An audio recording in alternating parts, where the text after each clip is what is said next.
मंडळी, मुलांच्या तुलनेत मुलींची संख्या खूपच कमी प्रमाणामध्ये आहे आणि ह्यासाठीच मुलांना लग्नासाठी मुली मिळत नाहीत। मुलांचं लग्नाचं वय निघून जात आहे, त्यांची दाढी पांढरी होत आहे आणि तोंडावर सुरकुत्या पडत आहेत, तरी मात्र मुलांना काही मुली मिळत नाहीत।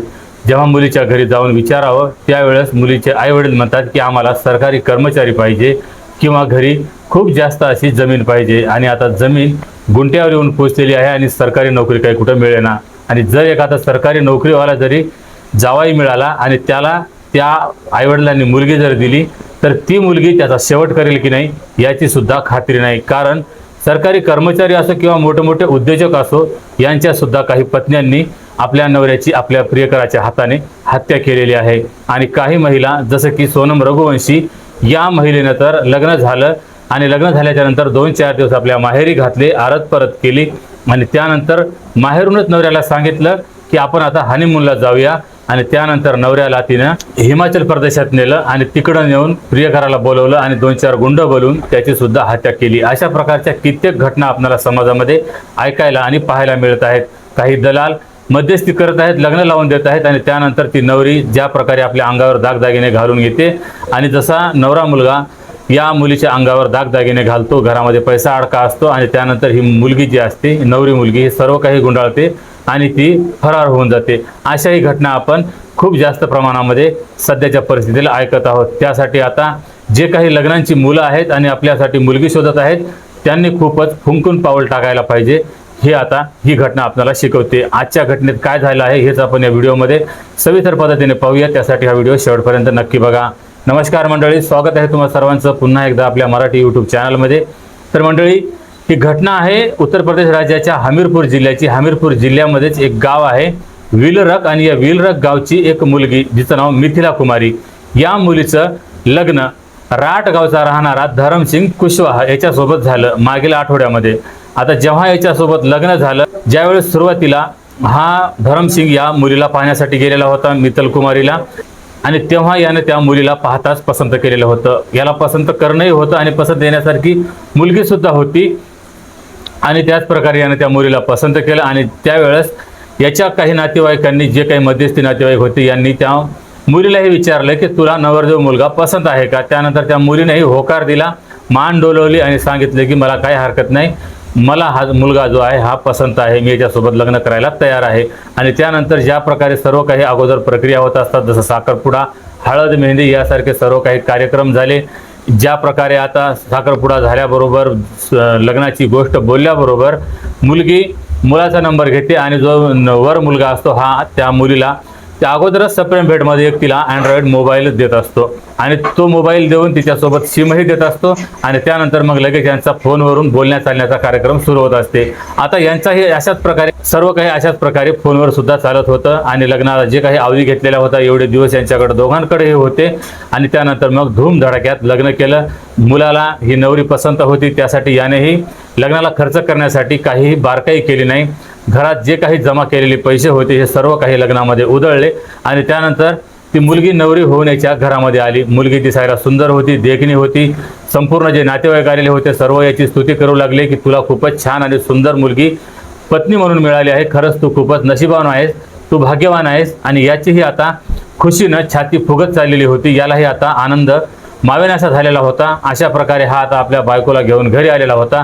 ज्या प्रकारे सर्व काही आता आरत परत होत असते, जे काही मांडव पूजा होत असते, अशा प्रकारच्या सगळ्या काही रीती, ह्या सर्व काही पद्धती होत्या, ह्या सर्व काही पार पडलेल्या होत्या। आता राहिली होती या दोघांनाही एकत्र करण्याची वेळ आणि ती होती सुहागरात्र। ऐन सुहागरात्रीच्या दिवशी मग हा धरमसिंग नटून थटून आपल्या खोलीमध्ये गेलेला होता। याची पत्नी ही आता त्याच्या खोलीमध्ये जाऊन बसलेली होती। हा आता खूप आनंदात होता, ज्या क्षणाचा आपण आतुरतेने एवढ्या दिवसापासून वाट पाहत होतो तो क्षण आता अगदी येऊन ठेपलेला आहे, असं याच्या मनामध्ये आता खुशीचे लाडू फुटत होते। याला वाटत होते की जे आपण स्वप्न पाहत होतो, स्वप्नातली आपली जी मुलगी होती, जी राजकुमारी होती, ती आपल्याला मिळालेली आहे। आज आपण तिच्यासोबत पहिली रात्र साजरी करणार आहोत, असा हा खूपच आनंदात होता आणि या आनंदाच्या भरात तो आपल्या या खोलीमध्ये शिरला। खोली फुलाने सजवलेली होती, सर्व काही घरामध्ये सुगंध दरवळत होता, याचं संपूर्ण जे मन होतं हे असं प्रसन्न झालेलं होतं। आणि हा जाऊन आपल्या बायकोच्या पलंगावर बसला आणि तिथं बसल्याच्या नंतर ही जी नवरी मुलगी होती ही तर आता घरामध्ये नवीन आलेली होती, नववधू होती, ही तर लाजणारच झाली।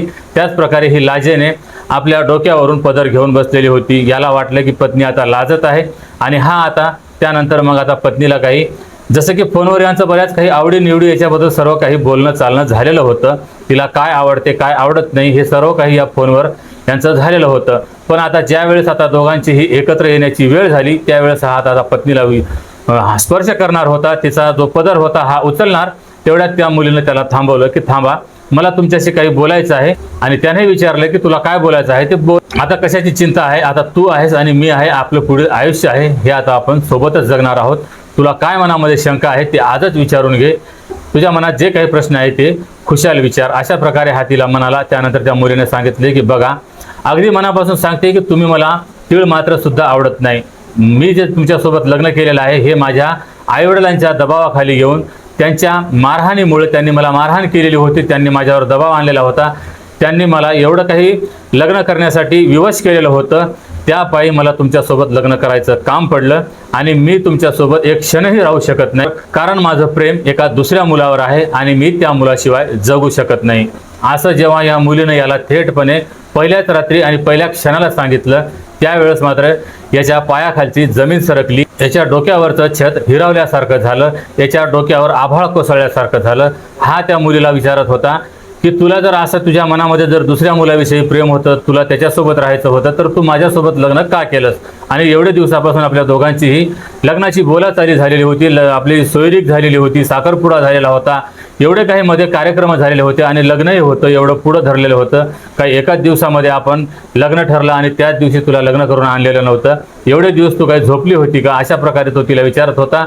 तर त्या मुलीनं सांगितलं की मी विवश होते, माझा नाईलाज होता, माझ्या आईवडिलांच्या मी दबावाखाली आलेले होते, आईवडिलांनी धमकी दिलेली होती की जर तू या मुलासोबत लग्न नाही केलंस तर आम्ही आत्महत्या करून मरू आणि तुझ्या भावालाही आम्ही विष पाजून देऊ. अशा प्रकारे आमचं कुटुंब संपणार होतं. ह्यासाठी मी त्यांच्यासमोर नाईलाजानं सर्व काही ठीक आहे, पसंत आहे, अशा प्रकारे मी तुम्हाला होकार देत आलेली होती. पण आज मला मरावं लागणार आहे किंवा मग तुम्हाला सोडावं लागणार आहे. तुमची मर्जी काय आहे मला ते सांगा. आता हा मुलगा काय बोलेल काय नाही याला काही सुचत नव्हतं, काय बोलावं या गोष्टीवर त्याला काहीही सुचत नव्हतं. तो आता सुन्न झालेला होता. त्यानंतर लगेच त्यानं आपल्या सासू सासऱ्यांना फोन केला आणि त्यांना विचारलं की तुमच्या मुलीचं कोणासोबत लफडं होतं, तिचं कोणावर प्रेम होतं आणि तुम्ही हिला बळजबरीनं माझ्या गळ्यात का मारलं? अशा प्रकारे तो सासू सासऱ्यांना आता फोनवर भांडत होता. घरामध्ये आता इकडं सर्व काही गोंधळ उडाला होता, सर्व काही घरचे लोक एकत्र झालेले होते आणि याने संपूर्ण कुटुंबियांना हा प्रकार सांगितलेला होता. आता त्यानंतर मग लगेच त्या मुलीच्या माहेरची मंडळी आणि याचे काही नातेवाईक सर्व काही पुन्हा एकत्र बसले आणि त्यानंतर दुसऱ्या दिवशी थेट यांनी पोलीस स्टेशन गाठलं की मुलगी तीळ मात्रही या घरामध्ये क्षणभर सुद्धा थांबण्यासाठी तयार नाही. आणि ती मुलगी स्पष्ट सांगत आहे की मला नवऱ्यासोबत राहायचं नाही, माझं लग्न जे आहे हे सर्व बळजबरीने लावण्यात आलेलं आहे, मला हे लग्न स्वीकार नाही आणि मला याच्यासोबत राहायचं देखील नाही. मला राहायचं तर माझ्या प्रियकरासोबतच राहायचं आहे आणि गावातल्याच एका मुलावर माझं प्रेम जडलेलं आहे. मी त्याच्यासोबतच लग्न करणार होते, पण माझ्या आईवडिलांनी जातीपातीच्या काही भिंती उभ्या केल्या आणि त्यामध्येच माझ्यावर दबाव आणला आणि हे बळजबरीने माझं लग्न करून दिलं. अशा प्रकारे आता ही मुलगी थेटपणे पोलीस स्टेशनमध्ये सुद्धा सांगत होती. पोलिसांनी हे संपूर्ण दोघांचाही प्रकार ऐकला. त्यानंतर आता पोलिसांनी त्या मुलीला समजावण्याचा प्रयत्न केला की आता झाली गोष्ट होऊन गेली, आता तुझं लग्न झालेलं आहे, तर आता कमीत कमी 4 लोकांनी तुमच्यावर अक्षता टाकलेल्या आहेत, जे काही तुम्ही एकमेकांना वचन दिलेले आहे, जे काही आपल्या रीतिरिवाज आहेत या रीतिरिवाजाप्रमाणे तुमच्या दोघांचं लग्न झालेलं आहे. कमीत कमी या वडिलांच्या रीतिरिवाजाला तरी तू आता मान्य कर. जे काही व्हायचं होतं ते झालं. तुझं जे प्रियकर होता त्याला आता तू विसरून जा. तुमचं अगोदर प्रेम होतं, तुमचं दोघांचं लग्न होऊ शकलं नाही, तुमच्या दोघांच्या मध्ये कुटुंबामध्ये काहीतरी एकमेकाचे सूत्र जुळले नसतील, एकमेकांच्या जाती धर्मामध्ये काही फरक असेल आणि ह्यासाठी तुझं लग्न झालेलं नसेल तरी पण काही हरकत नाही. तू आता तुझ्या प्रियकराला विसरून जा आणि जे काही आता हे रीतिरिवाजानं तुझं लग्न झालेलं आहे या लग्नाला तू स्वीकार कर आणि खुशाल आनंदाने यात नवऱ्यासोबत तू राहा. अशा प्रकारे जे काही पोलीस होते हे सुद्धा तिला सांगत होते. या मुलांकडची जे मंडळी होती तेही तिला सांगत होते. जे काही वडील लोक तिथं जमा झालेले होते तेही सांगत होते. पण मुलगी आता तिथं एकही क्षण एकही गोष्ट कोणाची ऐकून घ्यायला तयार नव्हती. शेवटी दिवसभर अशा प्रकारे यांची जी चर्चा होती, अख्खा दिवसभर यांनी त्या पोलीस स्टेशनमध्ये असा गोंधळ घातलेला होता. मुलगा ओरडत होता की मला एवढं खर्चामध्ये घातलेलं आहे, माझ्याजवळ जे काही जमा होते, जे काही पैसे अडका जमा होते, सर्व काही खर्च करून बसलेला आहे आणि माझी आता बदनामी झालेली आहे. माझं लग्न एकतर पहिलंच होत नव्हतं, मला कुठं मुलगी मिळत नव्हती आणि ह्यामध्ये जर ही मुलगी मिळाली आणि तिच्यासोबत लग्न झालं, आता तर मी लग्न केलेलं आहे आणि पत्नी सोडलेली आहे, अशामध्ये मला कोण मुलगी देईल, असा सुद्धा याचा आता तो गाणं गात होता. पण आता ती मुलगी याचं कोणाचंही काही ऐकून घ्यायला तयार नव्हती आणि त्यानंतर मग मुलाला काही तुमच्यासारखी आमच्यासारखी मंडळी त्याला म्हणाली की बघ, जे काही झालं तुझं लग्न झालं, लग्नामध्ये तुला खर्च केला, तुझा काही वेळ वाया गेला, तुझे काही पैसे वाया गेले आणि तिचे आईवडील तुला त्याच्यामधून काही खर्च परत देतीलही, पण तुझा जीव वाचला, तुझा जीव लाख मोलाचा आहे. जर हे खर्च तर गेलाच असता, पण तुझ्या जीवाचा सुद्धा खर्च झाला असता, तू सुद्धा खर्चला गेला असता. ह्यासाठी तुझा जीव वाचला, ह्यातच तू समाधान मान. कारण अशा बऱ्याच काही ठिकाणी घटना घडत आहेत की नवीन नवरी घरामध्ये आलेली आहे आणि ती 4 दिवसाच्या नंतर आपल्या प्रियकराला बोलवते आणि त्यानंतर प्रियकरासोबत मिळून नवऱ्याला एकतर आपल्या माहेरी बोलवत असते, नसता कुठंतरी त्याला पाठवून प्रियकराला काही गुंड घेऊन पाठवत आहे, त्याची हत्या करत आहे. अशा हत्येपासून असा तू वाचलेला आहेस, तुझा जीव जाण्यापासून वाचलेला आहे. त्यासाठी तू आता या मुलीला सहमतीने तू जाऊ दे आणि तिला घटस्फोट दे. आणि त्यानंतर मग याला कुठं डोक्यामध्ये प्रकाश पडला की खरंच या मुलीनं आपल्याला लग्न झाल्यावर का होईना पण कसं तरी सावध केलं आणि तिच्या मनामध्ये जे काही होतं तिनं मी स्पर्श करण्याच्या अगोदर तिनं सांगितलं आणि त्यामध्येच यानं नंतर मग त्याच मुलीला धन्यवाद म्हणलं आणि त्यानंतर त्यानं त्या मुलीला परत तिच्या आईवडिलांच्या स्वाधीन केलं आणि हा मुलगा जे काही याला दिलं ते घेऊन आपल्या घरी आला.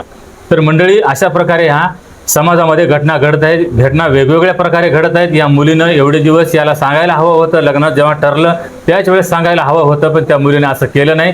कारण त्या मुलीवरही तशा प्रकारचं दडपण आलेलं असेल. आईवडील असतात, आईवडिलांना सर्व काही असे या मुलींचे संबंध माहीत असतात, तिचे प्रेमसंबंध माहीत असतात, तरी पण आईवडिलांना काहीतरी जातीपाती आडव्या येत असतात.